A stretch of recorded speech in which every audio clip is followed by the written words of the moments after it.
नमस्कार साथियों, आप सबका स्वागत करते हैं आपके अपने इस खूबसूरत से प्लेटफॉर्म जिसका नाम है विद्यार्थी अपडेट। और आज हम लाए हैं इतिहास के पूरे 220 क्वेश्चन सीरीज को। इसमें 220 प्रश्न आपको मिलेंगे और वो सारे प्रश्न एनसीईआरटी पे आधारित होंगे और वो सारे प्रश्न आपके यूपीएससी, बीपीएससी और तमाम आरओ बड़े एग्जामों में जो आपको प्रश्न बहुत बार रिपीट किए जा चुके हैं, बहुत सारी प्रतियोगी परीक्षाओं में प्रश्न कई बार पूछे जा चुके हैं, उन सारे प्रश्नों की श्रृंखला लेकर आएंगे हम इस वीडियो में। तो चलिए बिना कोई देर किए शुरू करते हैं आज का ये प्यारा सा सेशन।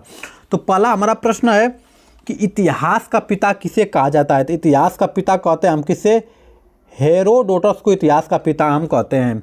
प्रश्न दूसरा हमारा है, सिंधु सभ्यता प्रसिद्ध थी, कैसी थी? सुनियोजित शहर हेतु। इसका मतलब होता है कि जो सिंधु सभ्यता थी वो एक पूर्व निर्धारित, मतलब एक नियोजित शहर थी। इसको पूरा नियोजन की तरह इसको बसाया गया था शहर को, कि कहाँ नाला होगा, कहाँ रोड होगा, किधर घर बनवाना है, किधर पार्क होगा, उस सारी तरफ एक व्यवस्थित क्या थी? शहर थी। कौन थी? सिंधु सभ्यता। हमारा अगला प्रश्न है कि सिंधु सभ्यता के लोगों का जो व्यवसाय था ये क्या था? ये उनका था व्यापार था। ठीक है। और तीसरा क्वेश्चन अगला हमारा चौथा कि सिंधु वासियों का मुख्य फसल क्या थी। तो सिंधु वासियों की मुख्य फसल जौ और गेहूं था। ठीक है, सिंधु वासियों का मुख्य फसल।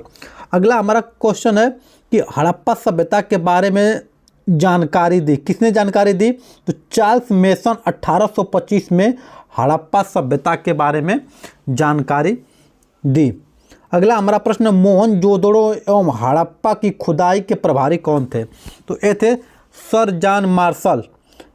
ये वेरी इंपॉर्टेंट वीआईपी क्वेश्चन है आपका, बहुत बार पूछा जा चुका है।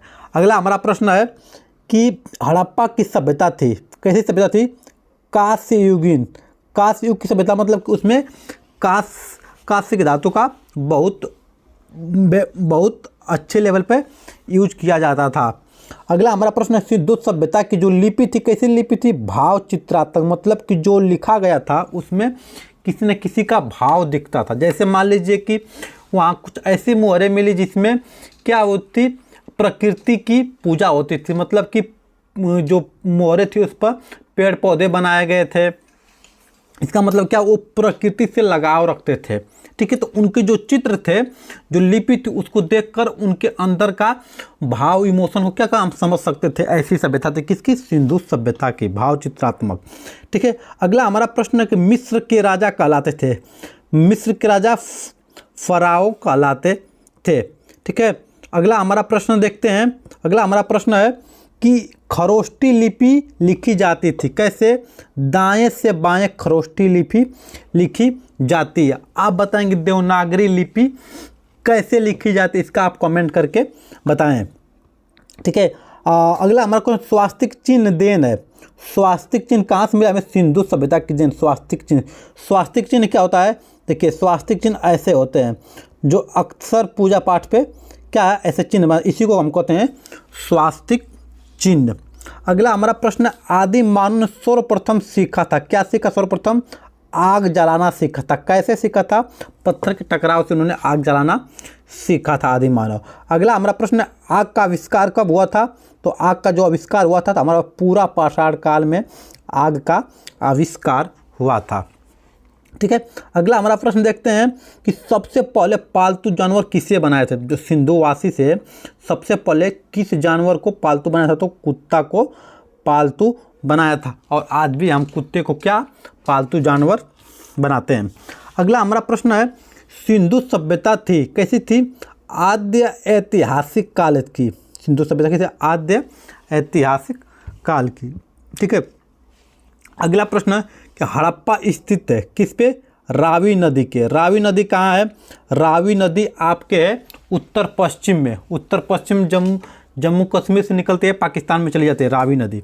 ठीक है। और 26 जनवरी 1930 को, 26 जनवरी 1930 को प्रथम प्रधानमंत्री पंडित जवाहरलाल नेहरू द्वारा रावी नदी के तट पर तिरंगा झंडा फहराया गया था। और उस समय पूर्ण स्वराज, क्या पूर्ण स्वराज मनाया गया, मतलब हम पूरी तरह से क्या है, स्वतंत्र हैं और पूर्ण आज़ादी मनाई गई थी। कब? 26 जनवरी 1930 को। इसीलिए जब 26 नवंबर 1949 को हमारा संविधान बनकर तैयार होता है, तो 26 जनवरी 1950 को संविधान लागू होता है। क्यों? क्योंकि पहली बार जो पूर्ण स्वराज मनाया गया था, पूर्ण स्वतंत्रता मनाया गया था, वो मनाया गया था 26 जनवरी 1930 को रावी नदी के तट पे। रावी नदी कहाँ है? इसमें क्या पाकिस्तान में बहती है, ठीक है, रावी नदी। अगला हमारा प्रश्न है, सिंधु सभ्यता का प्रमुख बंदरगाह क्या था? बंदरगाह था लोथल। लोथल बंदरगाह क्या होता है? जहाँ पे पानी की जहाज़ें रुकती है, जहाँ पे पानी की जहाज़ें रुकती है और जाते, उसी को बंदरगाह कहते हैं। और जहाँ पे हवाई जहाज़ें आती और रुकती, उसे क्या कहते हैं? उसे एयरपोर्ट कहते हैं, ठीक है, उसको एयरपोर्ट कहते हैं। और जो पानी की जहाज़ जहाँ रुकती है उसे क्या कहते हैं? उसे हम बंदरगाह कहते हैं, ठीक है। अगला हमारा प्रश्न है, हड़प्पा के लोग अपरिचित थे, किससे अपरिचित थे? वो लोग लोहा से अपरिचित थे, हड़प्पा के लोग, ठीक है। अगला हमारा प्रश्न है, हड़प्पा में मिट्टी के बर्तन पर प्रयुक्त रंग था, कैसा? लाल रंग था। किसी मिट्टी के बर्तन पर, हड़प्पा वासियों के। अगला हमारा प्रश्न है, चावल के साक्ष्य कहाँ से मिले थे? जो चावल के साक्ष्य मिले थे हमारे लोथल एवं रंगपुर से चावल के साक्ष्य मिले थे। अगला हमारा प्रश्न है कि सिंधु सभ्यता का मान्यता प्राप्त काल है कब? 2500 ईसा पूर्व से 1750 ईसा पूर्व के बीच क्या है इसका मान्यता प्राप्त है। अगला हमारा प्रश्न है कि मोहनजोदड़ो स्थित है, कहाँ है? पाकिस्तान, लरकाना में मोहनजोदड़ो क्या है? स्थित है, वर्तमान में पाकिस्तान में। मोहनजोदड़ो की खोज किसने की थी? तो मोहनजोदड़ो की खोज करने वाले राखल दास बनर्जी थे। राखल दास बनर्जी ने मोहनजोदड़ो की खोज की थी। अगला हमारा प्रश्न है कि मोहनजोदड़ो की खोज कब की गई थी? तो 1922 में मोहनजोदड़ो की खोज की। किसने किया था? राखल दास बनर्जी। ये कहाँ पे है? ये हमारा पाकिस्तान के लरकाना शहर में स्थित है। अगला हमारा प्रश्न है कि नर्तकी की कांस्य मूर्ति मिली थी, कहाँ से मिली थी? नर्तकी कांस्य मूर्ति मोहनजोदड़ो से। ये क्या होता है कि एक सिक्का था, एक सिक्का था कांस्य का, इसी पर एक नृत्य करते हुए महिला थी, नृत्य करते हुए महिला ये मिली थी, कहाँ से? मोहनजोदड़ो से, ठीक है। अगला हमारा प्रश्न है कि सिंधु सभ्यता की सबसे बड़ी जो इमारत है उसे क्या कहते थे? उसे कहते थे मोहनजोदड़ो का अन्नागार। अन्नागार क्या होता है? एक ऐसा गोदाम जहाँ पे क्या लोग अनाज रखते थे, इसीलिए उसको अन्नागार कहा गया। जहाँ पे अनाज रखते थे, बड़ा गोदाम, उसी को अन्नागार कहा जाता था। और सिंधु सभ्यता की सबसे वो क्या थी? बड़ी इमारत थी। अगला हमारा प्रश्न है, मोहनजोदड़ो के प्रमुख स्मारक कौन है? तो बृहद स्नानागार। एक क्या होता है? एक तालाब जैसा होता है जिसमें लोग स्नान करते थे, बहुत बड़ा था, एक सुनियोजित ढंग से व्यवस्थित था और इस पे आने की, इस तालाब में आने के लिए पक्की सीढ़ियाँ थी, ठीक है। तो इसीलिए क्या है? प्रमुख स्मारक क्या है? बृहद स्नानागार, मतलब एक बहुत बड़ा था स्नानागार जहाँ पे लोग क्या करते थे? स्नान करते थे, ठीक है। अगला हमारा प्रश्न है, मेसोपोटामिया का अर्थ क्या है? जो मेसोपोटामिया शब्द है इसका अर्थ क्या है? तो दो नदियों के बीच की भूमि को क्या मेसोपोटामिया कहते थे।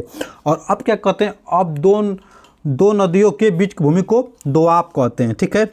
अब क्या कहते हैं? दोआब कहते हैं। अगला हमारा प्रश्न है, हड़प्पा की खुदाई हुई थी, किसने खुदाई की थी हड़प्पा की? दयाराम साहनी। 1921 में। सन आप विशेष रूप से याद रखें क्योंकि सन आपको पूछा जाता है।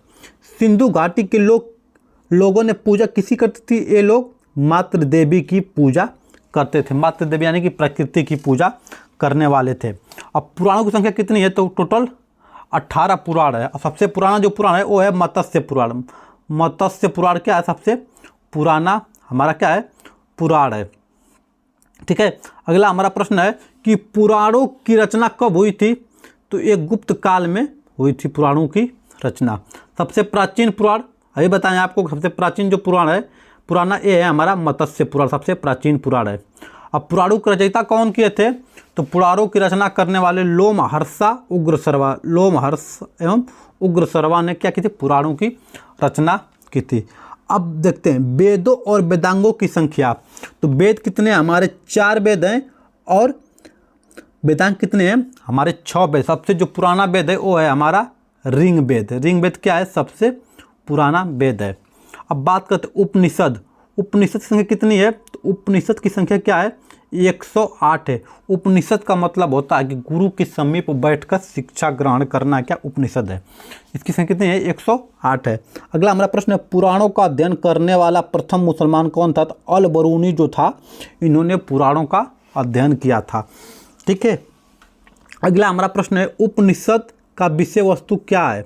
उपनिषद क्या एक दर्शन है, एक दर्शन है, फिलॉसफी है उपनिषद। ठीक है। अगला हमारा प्रश्न है कि ब्राह्मण ग्रंथ संबंधित है किससे। ब्राह्मण जो ग्रंथ है ये हमारा कर्म कांड से संबंधित है। कर्म कांड का मतलब जो पूजा पाठ होता है, ये पूजा पाठ भूत प्रेत तोंट का क्या है, ये हमारा संबंध क्यों ना ब्राह्मण ग्रंथ। सबसे प्राचीन वेद क्या है। सबसे प्राचीन वेद हमारे ऋग्वेद है। और ऋग्वेद में कितने सूक्त हैं। तो 1028 सूक्त हैं ऋग्वेद में। कितने हैं 1028 सूक्त हैं ऋग्वेद में। ठीक है। अगला हमारा प्रश्न है कि गद्य एवं पद्य वाला वेद है। गद्य और पद्य वाला वेद कौन सा है। यजुर्वेद है, जिसमें गद्य और पद्य दोनों है। शतपथ ब्राह्मण ग्रंथ संबंधित है किससे। जो शतपथ ब्राह्मण ग्रंथ है ये हमारा यजुर्वेद से संबंधित है। ठीक है। अगला हमारा प्रश्न देखते हैं तंत्र मंत्र संग्रहित है। तंत्र मंत्र किसमें है। अथर्ववेद में तंत्र मंत्र संबंधित। ठीक है। और अगला हमारा भारतीय संगीत का जनक किसे कहते हैं। तो भारतीय संगीत का जनक सामवेद को कहते हैं, क्योंकि सामवेद को गाने वाला वेद भी कहा जाता है। और जो सबसे प्रसिद्ध मंत्र है ओम भूर्भुवः स्वः किस कौन सा गायत्री मंत्र है। ये कहाँ से लिया गया किस वेद से। तो ये लिया गया हमारा ऋग्वेद से लिया गया है। कौन सा गायत्री मंत्र। उस गायत्री मंत्र की रचना किसने की थी। तो ये विश्वामित्र जो ऋषि थे इन्होंने गायत्री मंत्र की रचना की थी। गायत्री मंत्र किसके लिए समर्पित है। किसके लिए गायत्री मंत्र गाया जाता है। सावित्री के। सावित्री कौन है सूर्य देवता के लिए गायत्री मंत्र क्या है समर्पित है। ठीक है। गोत्र शब्द का उल्लेख मिलता है किस वेद में। अथर्ववेद में मिलता है। किसका उल्लेख गोत्र शब्द का मिलता है किसमें। अथर्ववेद में इनका उल्लेख मिलता है। ठीक है। अगला प्रश्न है कि भागवत धर्म के प्रवर्तक थे कौन। कृष्ण। भागवत जो गीता है इसके कौन प्रवर्तक थे कृष्ण। क्योंकि जब भी आप देखेंगे महाभारत तो उसमें जब जब क्या लड़ाई होती है तो क्या कृष्ण समझाते रहते हैं किससे भागवत से, भागवत गीता से। अगला प्रश्न हमारा भक्ति आंदोलन प्रारंभ हुआ था कब। प्रारंभ हुआ था, प्रारंभ का आरंभ। ठीक है। कब हुआ था। अलावर संतों द्वारा। अलावर संतों द्वारा क्या प्रारंभ किया गया था। अगला हमारा प्रश्न है आर्यों की जानकारी का स्रोत है कौन सा। ऋग्वेद में आर्यों की जानकारी मिलती है। आर्य कहाँ से आए थे। आर्य आए थे मध्य एशिया से भारत में व्यापार करने के लिए और भारत के होकर आ गए। मतलब आर्य आए जरूर थे लेकिन वापस नहीं गए। आर्यों के बारे में और जानकारी चाहिए तो क्या भारत की खोज जो पंडित जवाहरलाल नेहरू द्वारा रचित किताब है उसमें क्या है ये बताया गया है। ठीक है। ऋग्वेद में सर्वाधिक पवित्र नदी कौन है। तो ऋग्वेद में सबसे पवित्र नदी क्या है सरस्वती नदी है। और ऋग्वेद में सर्वाधिक बार वर्णित नदी सिंधु नदी है। मतलब सिंधु नदी का प्रयोग बहुत बार किया गया। किसमें बहुत बार वर्णन किया गया सिंधु नदी का। तो किस पवित्र की बात करें तो पवित्र नदी कौन सी है सरस्वती नदी है पवित्र। अब देखिए भारत की पवित्र नदी वर्तमान में कौन है। तो वर्तमान में गंगा पवित्र नदी है जिसको जो हमारी राष्ट्रीय नदी है। इसकी लंबाई कुल 2525 किलोमीटर है और ये कहाँ से निकलती है। ये गोमुख से, उत्तराखंड के गोमुख से निकलती है। कौन सी गंगा नदी। ठीक है। अगला हमारा प्रश्न है ऋग्वेद में वर्णित प्रमुख देवता है। ऋग्वेद में प्रमुख वर्णित देवता कौन है इंद्र। ठीक है। पुरंदर किसे कहा गया। पुरंदर ऋग्वेद में किसे कहा गया इंद्र को ही पुरंदर कहा गया। ठीक है। ऋग्वेद में बाद में कौन सा मंडल जोड़ा गया था। तो बाद में 10वां मंडल जोड़ा गया था। और ऋग्वेद में सोम को समर्पित कौन सा मंडल है। तो 9वां मंडल किसको समर्पित है सोम को। अगला हमारा क्वेश्चन है सत्यमेव जयते लिया गया किस उपनिषद से। मुंडूक उपनिषद से सत्यमेव जयते लिया गया है। ठीक है। देखिए अगला कुछ सबसे प्राचीन हिंदी विधि लेखक है कौन सी है। मतलब कि सबसे प्राचीन वो किताब जो विधान लिखा गया, जो विधि, जो नियम और कानून लिखा गया था वो क्या था मनुस्मृति थी। ठीक है। मनुस्मृति के हिसाब से पहले चलता था। ठीक है। जिसमें 4 वर्णों का उल्लेख है शुद्ध कौन कौन सा है, ब्राह्मण क्षत्रिय वैश्य और शूद्र, सबको जन्म के आधार पे, क्रम के आधार पर उनके कार्य बांटे गए थे। किसमें दिया गया है, मनुस्मृति में दिया गया है। अगला हमारा प्रश्न है, ग्रंथों में सबसे प्राचीन जो ग्रंथ कौन सा है तो मनुस्मृति सबसे प्राचीन ग्रंथ है। पुस्तक मिताक्षरा के लेखक कौन है, तो विज्ञानेश्वर है मिताक्षरा के लेखक। महाभारत को अन्य किस नाम से जानते हैं, तो अन्य किस नाम जानते हैं, तो जय संहिता के नाम से भी महाभारत को आप जानते हैं। महाभारत का फारसी अनुवाद का शीर्षक क्या है, रजनामा है, क्या है, फारसी शीर्षक इसका महाभारत का। और अगला क्वेश्चन है, महाभारत की रचना किसने की थी, तो महारथी वेद व्यास ने महाभारत की रचना करने वाले व्यक्ति थे। ठीक है, अगला हमारा प्रश्न देखते हैं, आर्यों का भारत आगमन कब हुआ था, 1500 ईसा पूर्व से पहले आर्य क्या कहते भारत में आए थे। आर्य सर्वप्रथम बसे थे कहाँ पे, पाकिस्तान एवं अफगानिस्तान में बसे थे। कौन, आर्य। क्यों बसे थे, क्योंकि यहाँ की जो भूमि थी बहुत उपजाऊ थी और आर्य आए थे किसमें, घास के तलाश में, तो घोड़ों को खिलाने के लिए घास की तलाश में आए और देखे कि पंजाब और अफगानिस्तान में क्या है, घास अच्छी है, तो यहाँ वो रहने लगे। और आज भी देखते हैं कि हमारे देश तो सबसे अधिक अनाज उत्पादन करने वाला जो राज्य है वो है कौन सा, पंजाब और हरियाणा।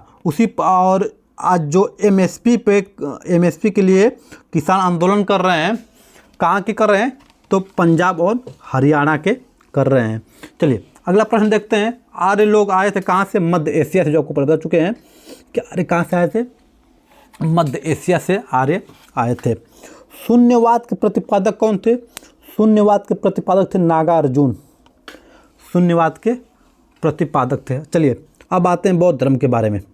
तो गौतम बुद्ध का जन्म कब हुआ था, उनका हुआ था 563 ईसा पूर्व में लुम्बिनी में, जो वर्तमान में नेपाल है। यहीं पे क्या होता, महात्मा गौतम बुद्ध का जन्म हुआ था 563 ईसा पूर्व में। इनकी मृत्यु कब हुई थी, इनकी मृत्यु हुई थी कुशीनगर में। कुशीनगर कहाँ पड़ता है, उत्तर प्रदेश का कुशीनगर जिले में 483 ईसा पूर्व में इनकी मृत्यु हो जाती है। बुद्ध की मृत्यु की घटना कहलाती है महापरिनिर्वाण, कहते हैं किसकी मृत्यु की घटना को। अब बुद्ध के प्रथम गुरु कौन थे, तो अलार कलाम कौन थे, महात्मा बुद्ध के प्रथम गुरु थे।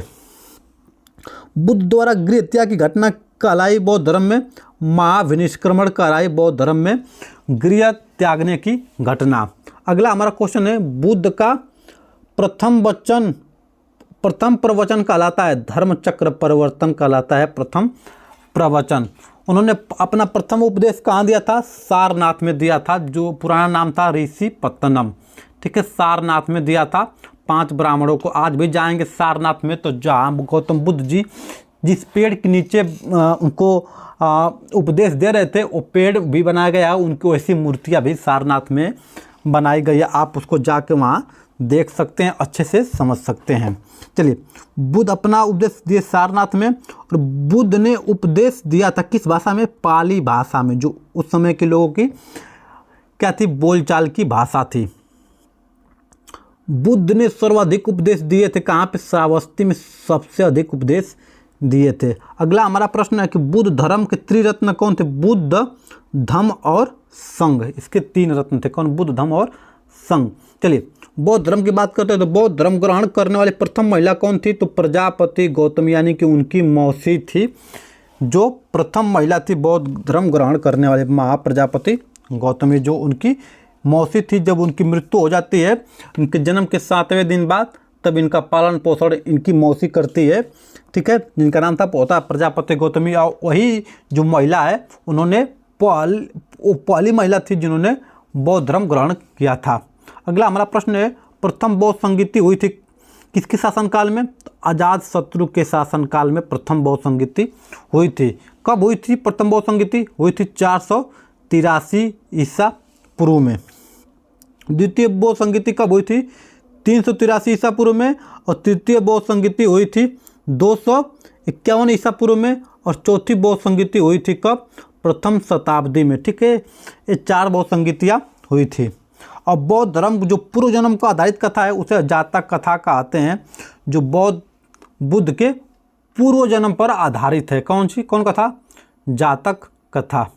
ठीक है, चलिए अब हम लोग 88 क्वेश्चन पे आ गए हैं। ठीक है, इसको देखते हैं। बौद्ध धर्म का जो ग्रंथ है उसे क्या कहते हैं? उसे त्रिपिटक कहते हैं। बौद्ध धर्म का पूजा स्थल क्या है? चैत्य मंडप बौद्ध धर्म का पूजा स्थल है। बुद्ध चरित्र के लेखक कौन है? तो अश्वघोष हैं बुद्ध चरित्र के लेखक। अगला क्वेश्चन है कि आजीवक पंथ का प्रवर्तक कौन है? आजीवक पंथ का प्रवर्तक मखाली घोषाल क्या है? आजीवक पंथ का प्रवर्तक। अगला हमारा प्रश्न है हिजरी संवत की शुरुआत कब हुई थी? हिजरी संवत की शुरुआत 622 ईसा पूर्व में हुई थी। और किसने शुरुआत किया था? ये मोहम्मद पैगंबर साहब ने हिजरी संवत की शुरुआत किया थे। कब? 622 ईस्वी में, जब वहाँ से मक्का से मदीना आते हैं 622 ईसा पूर्व में, तब उन्होंने हिजरी संवत की शुरुआत की थी। ठीक है, चलिए अगला हमारा सिखवाद के प्रवर्तक, सिखवाद का प्रवर्तन कब काल था? 1500 ईसा पूर्व के आसपास सिखवाद का प्रवर्तन काल था। ठीक है, अगला हमारा क्वेश्चन है कि इस्लाम धर्म के प्रवर्तक कौन थे? तो हजरत मोहम्मद पैगंबर साहब। हजरत मोहम्मद साहब कौन थे? इस्लाम धर्म के पैगंबर प्रवर्तक। और इनका जन्म कब हुआ था? तो इनका जन्म हुआ था मोहम्मद साहब का 570 ईसा पूर्व में, मक्का में इनका जन्म हुआ था। अगला हमारा प्रश्न है कि जैन धर्म के प्रथम तीर्थकर कौन थे? तो ऋषभ देव थे प्रथम तीर्थकर किस धर्म के? जैन धर्म के। ठीक है, अगला हमारा प्रश्न है जैन धर्म के अंतिम तीर्थकर कौन थे? तो महावीर स्वामी जैन धर्म के अंतिम तीर्थकर थे। अगला हमारा प्रश्न है कि जैन धर्म की जीवनी का उल्लेख किसमें है? कल्पसूत्र में जैन धर्म तीर्थकर की जीवनी का उल्लेख। ठीक है, सूफी धर्म का आंदोलन का विकास कब है? 9वीं सदी में। सूफी धर्म का, सूफी कौन थे? सूफी जो मुस्लिम साधु थे, जो मुस्लिम अपनी धर्म के अपने लोगों के बारे में प्रचार करते थे, उसे सूफी संत कहा जाता था। ये वीडियो कैसी लग रही है कमेंट करके ज़रूर बताएं। ऐसे तमाम क्वेश्चन सीरीज पाने के लिए आप वीडियो को चैनल को सब्सक्राइब कर दें तथा अपने दोस्तों के पास शेयर करें ताकि उनको भी इस वीडियो का लाभ मिलता रहे। आपको कैसी वीडियो चाहिए, किस सब्जेक्ट की चाहिए, आप कमेंट करके बता सकते हैं। आपको उस सब्जेक्ट की प्रॉपर वीडियो आपको उपलब्ध करा दी जाएगी। ठीक है, चलिए अगला क्वेश्चन देखते हैं। अगला क्वेश्चन हमारा आगे, महावीर स्वामी का जन्म स्थल कहाँ है? तो वैशाली है, कुंडलपुर वैशाली में महावीर स्वामी का जन्म हुआ था। और बात करते हैं महावीर स्वामी का जन्म कब हुआ था? तो इनका जन्म हुआ था 540 ईसा पूर्व में। महावीर स्वामी की मृत्यु कब हुई थी? तो 468 ईसा पूर्व में पावापुरी में हुई थी। ठीक है, अब महावीर स्वामी किस राजघराने के थे? तो ये क्षत्रिय कुल के थे। कौन? महावीर स्वामी। महावीर स्वामी का प्रथम अनुयायी कौन था? तो जमाली था महावीर स्वामी का प्रथम अनुयायी। अगला हमारा प्रश्न है महावीर एवं बुद्ध दोनों ने उपदेश दिए थे किसके काल में? बिंबिसार के काल में महावीर और बुद्ध ने दोनों ने उपदेश दिए थे। ठीक है, अगला क्वेश्चन, जैन धर्म के दो संप्रदाय कौन है? श्वेतांबर और दिगंबर। श्वेतांबर क्या होता है? जो हमेशा सफ़ेद कपड़ा धारण करते हैं उसे श्वेतांबर कहा जाता है। और दिगंबर मतलब जो निर्वस्त्र होते हैं, जो कपड़ा नहीं पहनते, उसे दिगंबर कहा जाता है। तो किस धर्म के दोनों लोग हैं? ये लोग जैन धर्म का हैं जिन्हें श्वेतांबर और दिगंबर कहा गया था। अगला हमारा प्रश्न है 107 नंबर, जैन धर्म का चरम लक्ष्य क्या है? तो मोक्ष। जैन धर्म का चरम लक्ष्य। अगला क्वेश्चन है 108 नंबर हमारा, प्रथम जैन सभा कब हुआ था? इसका आयोजन तो 322 ईसा पूर्व में हुआ था पाटलिपुत्र में। पाटलिपुत्र बिहार, जिसका आज आधुनिक नाम पटना, इसी को पहले पाटलिपुत्र कहा जाता था। प्रथम जैन सभा का आयोजन हुआ था 322 ईसा पूर्व में। कहाँ पे? वर्तमान के पटना में। ठीक है, पहले पाटलिपुत्र कहा जाता था। दूसरी जन सभा का आयोजन कब हुआ था? 512 ईसा पूर्व में वल्लभी, जो वर्तमान में क्या है? गुजरात में, यहाँ पे हुआ था द्वितीय सभा का आयोजन। किस धर्म का? जैन धर्म का। ठीक है, चलिए अब हम लोग आते हैं 132 प्रश्न पे। 132 प्रश्न क्या है? ठीक है, कि चंद्रगुप्त मौर्य के गुरु एवं महामंत्री कौन थे? तो चंद्रगुप्त के जो गुरु और महामंत्री थे चाणक्य। ठीक है, अगला क्वेश्चन, भारत में मैकियावली कहा जाता है। भारत का मैकियावली किसे कहा जाता है? चाणक्य को भारत का मैकियावली कहा जाता है। चाणक्य का अर्थशास्त्र किस पर आधारित है? तो प्रशासन पर, प्रशासन पर अर्थशास्त्र आधारित है। ठीक है, अर्थशास्त्र के लिए कौन है? ये है चाणक्य। ठीक है, अगला प्रश्न है कि चंद्रगुप्त ने जैन धर्म की शिक्षा ली थी। किससे ली थी? भद्रबाहु से जैन धर्म की शिक्षा ली थी। कौन? चंद्रगुप्त ने। अगला हमारा प्रश्न, चंद्रगुप्त के दरबार में आने वाला जो यूनानी था कौन था यात्री? वो था मेगस्थनीज। मेगस्थनीज यूनानी यात्री चंद्रगुप्त के दरबार में क्या क्या था? आया था। अगला हमारा क्वेश्चन है कि इंडिका की रचना किसने की थी? तो इंडिका की जो रचना करने वाले व्यक्ति थे, एक थे मेगास्थनीज, इंडिका की रचना किए थे। अगला हमारा प्रश्न है, चंद्रगुप्त मौर्य की मृत्यु कब होती है? तो 298 ईसा पूर्व में चंद्रगुप्त मौर्य की मृत्यु हो जाती है। और अगला हमारा प्रश्न है, चंद्रगुप्त मौर्य की मृत्यु कहाँ हुई थी? इनको हुई थी सरवण बेलगोला में। ठीक है, सरवण बेलगोला की पहाड़ी पर क्या हुई थी? मृत्यु हुई थी। अगला हमारा क्वेश्चन है कि शिलालेख का प्रचलन किस शासक ने शुरू किया था? तो शिलालेख का प्रचलन करने वाले अशोक थे। ठीक है, अशोक ने धम्म स्वीकार किया था। कलिंग युद्ध के बाद इन्होंने धम्म स्वीकार किया था, मतलब कि बौद्ध धर्म को स्वीकार कर लिए थे। कौन? अशोक ने।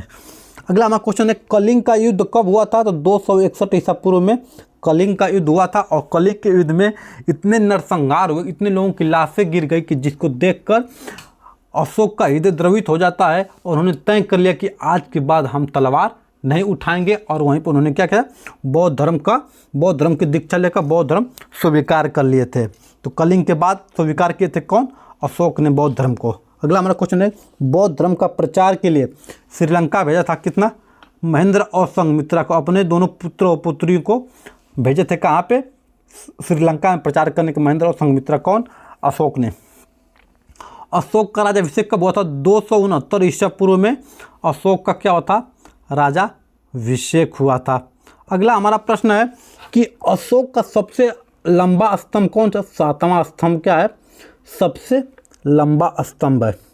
ठीक है, तो अशोक ने एक स्तंभ, एक शिलालेख, स्तंभ शिलालेख क्या होता है? जो जैसे खड़े होकर यहाँ पे लिखवाया था, इसको हम स्तंभ लेख कहते हैं। वही अगर पट में हो तो इसको हम शिलालेख कहते हैं। जो खड़ा होगा ऐसे लिखाएगा उसी को हम स्तंभ लेख कहेंगे, और जो पट होगा उसे क्या कहेंगे? शिलालेख कहेंगे। ठीक है, तो सबसे बड़ा स्तंभ कौन सा है? 7वां स्तंभ है। अशोक का नाम उल्लेखित है मास्की एवं गुर्जरा अभिलेख में। मास्की एवं गुर्जरा अभिलेख में अशोक का नाम क्या है? उल्लेख किया गया है। अगला क्वेश्चन, अशोक को मगध का सम्राट बताया कौन? किस अभिलेख में? भाब्रू अभिलेख में अशोक को मगध का सम्राट बताया गया था। अगला प्रश्न है, कलिंग की विजय का वर्णन किसमें है? तो 13वां शिलालेख में क्या है? कलिंग का विजय, मतलब कलिंग को अशोक ने क्या किया? विजय प्राप्त कर ली थी। अगला क्वेश्चन, सांची का स्तूप बनवाया था अशोक ने। अशोक ने सांची का स्तूप बनवाया। सांची का स्तूप किस धर्म से संबंधित है? तो ये हमारा बौद्ध धर्म से संबंधित है, सांची का स्तूप। अगला हमारा प्रश्न है, श्रीनगर की स्थापना किसने किया था? तो श्रीनगर की स्थापना कौन किया था? अशोक ने। राजतरंगड़ी के लेखक कौन है? कल्लड़। राजतरंगड़ी जो ऐसे पुस्तक है जिसमें कश्मीर के इतिहास के बारे में पता चलता है, कश्मीर का इतिहास कैसा, वहाँ पे कौन कौन लोग आए थे, कैसे रहे थे, उनके बारे में सारी जानकारी मिलती है राजतरंगड़ी में, जिसके लेखक कौन है? कल्लड़ है। अशोक के शिलालेखों की खोज किसने किया था? तो टी फैंसलर 1750 ईस्वी में अशोक के शिलालेखों को सर्वप्रथम किसने पढ़ा था? तो जेम्स प्रिंसेस ने अशोक के शिलालेखों को 1837 में पढ़ने वाले प्रथम व्यक्ति थे। अगला हमारा क्वेश्चन है कि अशोक की मृत्यु कब हुई थी? तो 232 ईसा पूर्व में अशोक की मृत्यु हो गई थी। ठीक है, अगला हमारा प्रश्न है 155, हरिशेन का इलाहाबाद अभिलेख जानकारी देता है। कौन सा? समुद्रगुप्त। हरिशेन का जो इलाहाबाद अभिलेख की इस बार जानकारी मिलती है कहाँ? समुद्रगुप्त के।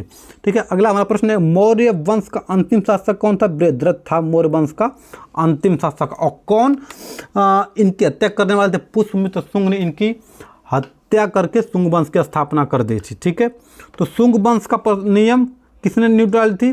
शुंग वंश का नियम नहीं, नींव होगा। शुंग वंश का नींव डालने वाले कौन थे? पुष्यमित्र शुंग थे, जो वृद्धृत की हत्या करके शुंग वंश की नींव डाल दी।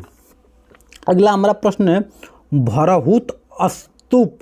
भरहुत स्तूप का निर्माण किसने कराया था? तो पुष्यमित्र शुंग ने भरहुत स्तूप का निर्माण कराया था। अगला हमारा प्रश्न है कि भारतीय में आने वाला प्रथम यवन शासक कौन था? तो डायमेस्टिक्स कौन था? भारत आने वाला प्रथम यवन शासक था। डायमेस्टिक प्रथम को किसने पराजित किया था? तो पुष्यमित्र शुंग ने इसको डायमेस्टिक को पराजित किया था।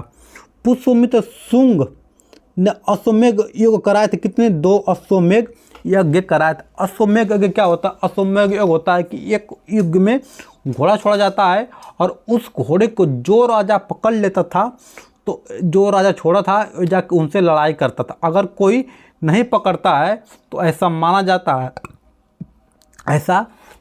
जाता है कि इनके जैसा बलशाली दूसरा कोई राजा नहीं है, सबसे बड़े शाली है। ठीक है, तो कितनी बार करवाया था शुंग ने? 2 बार। अगला क्वेश्चन है, सातवाहन वंश की स्थापना किसने की थी? तो सिमुक ने सातवाहन वंश की स्थापना की थी। अच्छा, अगला क्वेश्चन है, 10 राग युद्ध लड़ा गया था कहाँ पे? रावी नदी के तट पे 10 राग युद्ध लड़ा गया था। अगला हमारा प्रश्न है, भारत में सर्वप्रथम सोने के सिक्के जारी करने वाले कौन थे? तो हिंद यूनानियों ने, क्या शासकों ने इन्होंने सोने के सिक्के जारी किए थे भारत में। अगला हमारा प्रश्न है, शुद्ध सोने के सिक्के किसने चलाए थे? तो कुषाण शासकों ने शुद्ध सोने के सिक्के चलाए थे। अगला हमारा प्रश्न है, सर्वाधिक स्वर्ण मुद्राएं जारी हुई थी कब? गुप्त काल में सबसे अधिक स्वर्ण मुद्राएं जारी हुई थी। अगला हमारा प्रश्न है कि सीसी के सिक्के चलाने वाले कौन थे? सातवाहन वंशों ने क्या किया था? सीसी के सिक्के चलाए थे। कौन? सातवाहन वंशों ने। अगला हमारा प्रश्न है कि चांदी का सिक्का सर्वप्रथम किसने चलाया था? सर्वप्रथम चंद्रगुप्त द्वितीय ने चलाया था चांदी का सिक्का। ठीक है, अगला प्रश्न हमारा कि रुपये का सिक्का भारत में पहली बार डाला गया था शेरशाह सूरी के काल में। रुपये जो था, जो हम यूज करते हैं, डाला गया किसमें? शेरशाह सूरी के काल में। अगला हमारा प्रश्न है, आना का सिक्का चलाया गया था शाहजहां ने। आना कैसे? 4 आना 8 आना, 4 आना को 25 पैसा, 8 आना को क्या करेंगे? 50 पैसा। ठीक है, तो आना जो सिक्का चलाने वाला कौन था? शाहजहां था। शाहजहां ने क्या? ताजमहल बनवाया था, जो कहाँ है? आगरा में। किस नदी के किनारे? यमुना नदी के किनारे। अगला प्रश्न है, कुषाण वंश का संस्थापक किसने किया था? कुजूल कुटफिशस ने किया था। कुजूल कुटफिशस ने कुषाण वंश की स्थापना की थी।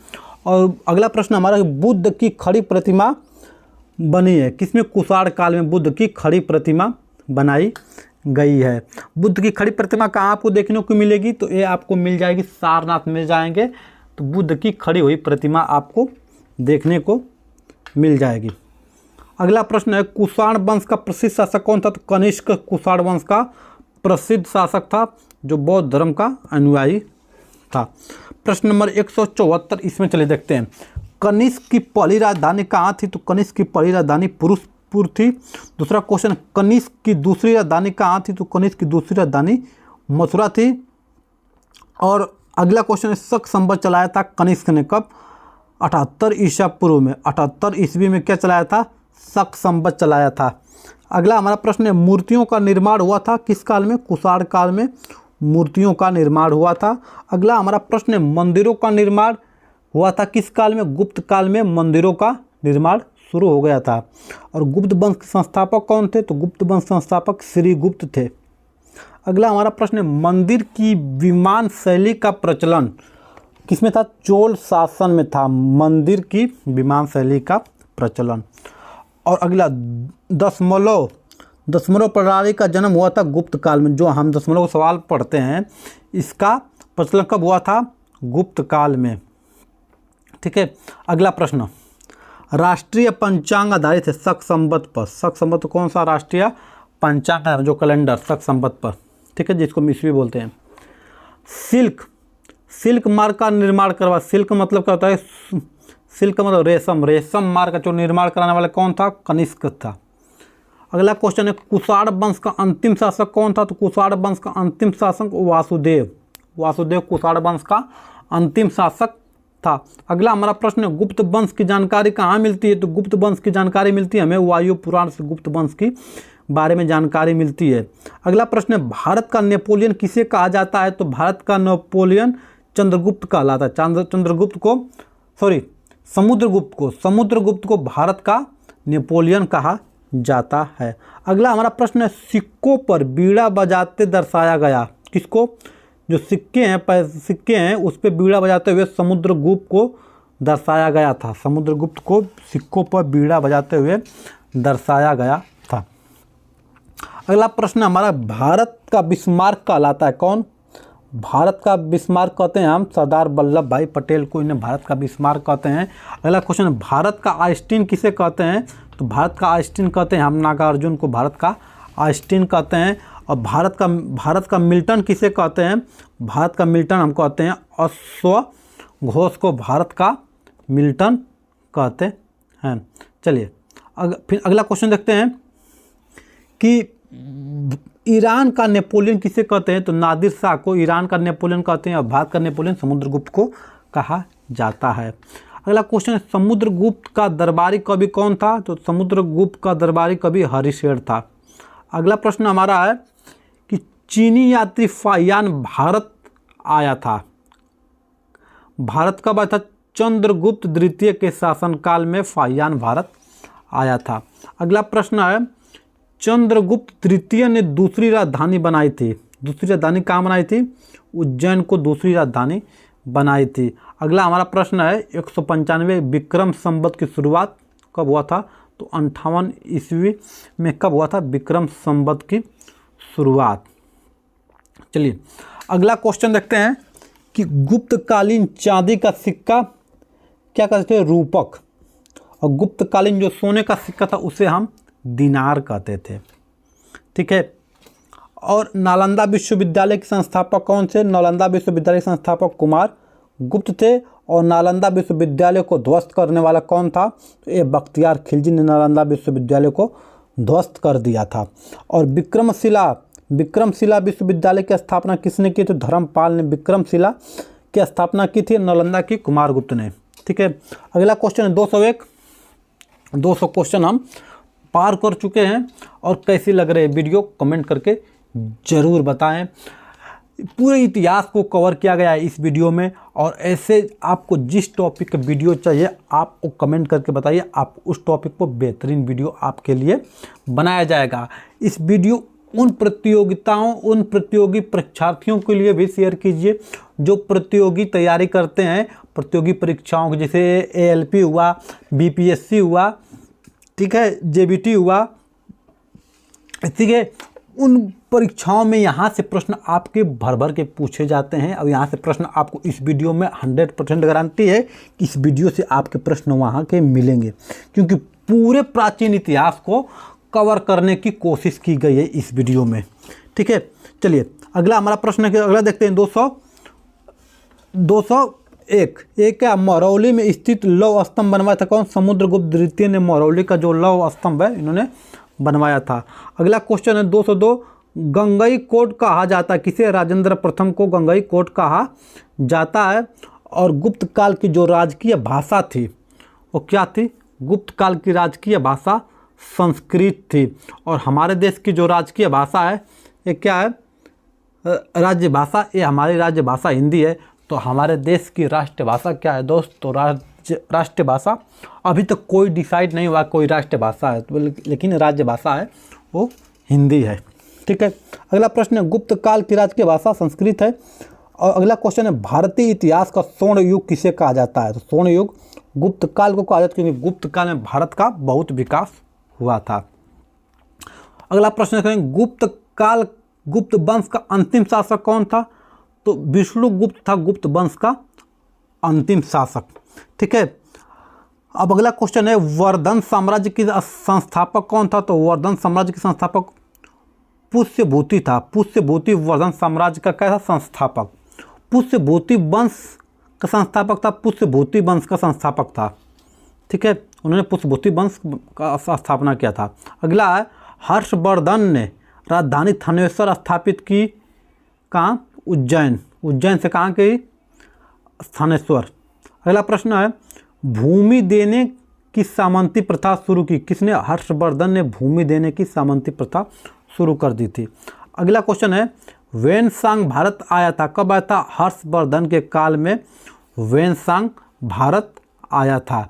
ठीक है। अगला क्वेश्चन है कि वेनसांग द्वारा रचित पुस्तक कौन सी? सीयूकी की रचना किसने किया था? वेनसांग ने। अगला प्रश्न है, यात्रियों का राजकुमार किसे कहा जाता था? वेनसांग को यात्रियों का राजकुमार कहा जाता है। अगला प्रश्न हमारा है, अगला क्वेश्चन है कि नीति का पंडित एवं शाक्य मुनि किसे कहा जाता है? वेनसांग को नीति का पंडित एवं शाक्य मुनि कहा जाता है। इन्होंने बहुत नीति बनाते थे। अगला क्वेश्चन है, हर्षवर्धन का दरबारी कवि कौन था? तो बाणभट्ट थे हर्षवर्धन के दरबारी कवि। ठीक है। हर्षवर्धन का भू राजस्व कितना? 1/6 था इनका भू राजस्व, मतलब भूमि पर इतना वो लोग क्या थे? राजस्व टैक्स लेते थे। अगला प्रश्न हमारा, पुलकेशिन द्वितीय ने हर्षवर्धन को हराया था, कहाँ पे? नर्मदा नदी के तट पे पुलकेशिन द्वितीय ने हर्षवर्धन को हराया था। अगला हमारा प्रश्न है, हर्षवर्धन 5 वर्ष से अधिक सम्मेलन करता था। हर्षवर्धन 5 वर्ष से धार्मिक सम्मेलन करता था, कहाँ पे? प्रयागराज में 5 वर्ष से धार्मिक सम्मेलन करता था। कौन? बात करते हैं भारत की, तो जो भारत है इसके उत्तर में हिमालय पर्वत है और दक्षिण में श्रीलंका एवं हिंद महासागर, श्रीलंका देश है और हिंद महासागर है। और बात करते हैं पश्चिम में तो अरब सागर और पाकिस्तान है। और पूर्व में बात करें तो बांग्लादेश है और म्यांमार है और बंगाल की खाड़ी है। बात करते हैं उत्तर और पूर्व में, तो इधर आपका चीन, नेपाल और भूटान हमारा पड़ोसी देश है। ठीक है। तो आज की वीडियो यहीं समाप्त होती है। वीडियो कैसी लग रही है कमेंट करके ज़रूर बताएं। मिलते हैं अगले वीडियो में कुछ ऐसे चुनिंदा प्रश्नों के संग्रह को लेकर के। तब तक के लिए आज्ञा दीजिए। नमस्कार, जय हिंद, वंदे मातरम।